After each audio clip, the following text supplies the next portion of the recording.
আবার শিরোনামে দায়হাট পুরসভা আবারও তৃণমূল বনাম তৃণমূলেরই পুর প্রধানের বিরুদ্ধে অনাস্থা প্রস্তাব তৃণমূলেরই 11 জন কাউন্সিলরের। দায়হাটে 14 কাউন্সিলরের মধ্যে অনাস্থা 11 কাউন্সিলরের। কাটোয়া মহকুমা শাসকের কাছে অনাস্থা প্রস্তাব দিয়েছেন 11 জন কাউন্সিলর।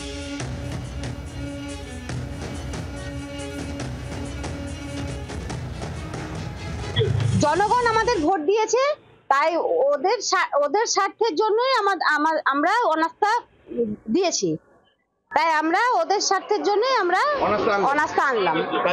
কাজ করতে পারছি না, হ্যাঁ, তাই আমরা চাই যে দায়হাটবাসী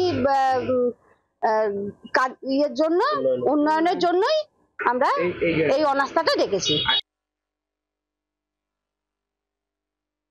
দায়হাট মানুষ আমাদেরকে গালিগালাজ করছে এবং উনি চলে গেলে দুহাত তুলে আশীর্বাদ করবে, সেই জন্য ওনাকে আমরা সবাই মিলে, আমার এই 11 জন কাউন্সিলর মিলে আজকে ওনার বিরুদ্ধে অনাস্থা নিয়ে এসেছি এবং সেই অনাস্থা এখানে এক্সিকিউটিভ অফিসারকে জমা দিয়েছি, কাটোয়া এসডিওকে জমা দিয়ে এলাম।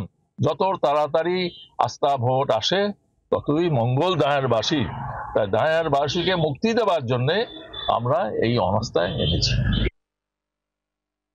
অনাস্থাপত্র জমা দিয়েছেন আমার এক্সিকিউটিভ অফিসারের কাছে, আমি এখনো হাতে পাইনি এবং এটাও শুনলাম যে ওনারা আমাদের এসডিও ম্যাডামের কাছেও কাগজটা জমা দিয়েছেন, দাবিপত্র। ঠিকই আছে, ওনারা যেটা বলেছেন যে আমি ওনাদের সঙ্গে অসহযোগিতা করি। গতকালও একজন কাউন্সিলরের সঙ্গে আমার সামনাসামনি দাঁড়িয়ে কথা হলো, উনি আমাকে বাড়িতে যেতে বললেন। আমি বললাম এখন আমি বাড়িতে যেতে পারবো না, আমি এখন ওয়ার্ডে ঘুরছি। বললো ঠিক আছে, পরে আপনার সঙ্গে কথা বলবো। তা এতে যদি প্রমাণ হয় যে আমি অসহযোগিতা করি, তাহলে দল যেটা বিবেচনা করবে, যে দল যা বলবে আমি তাই মেনে নেব।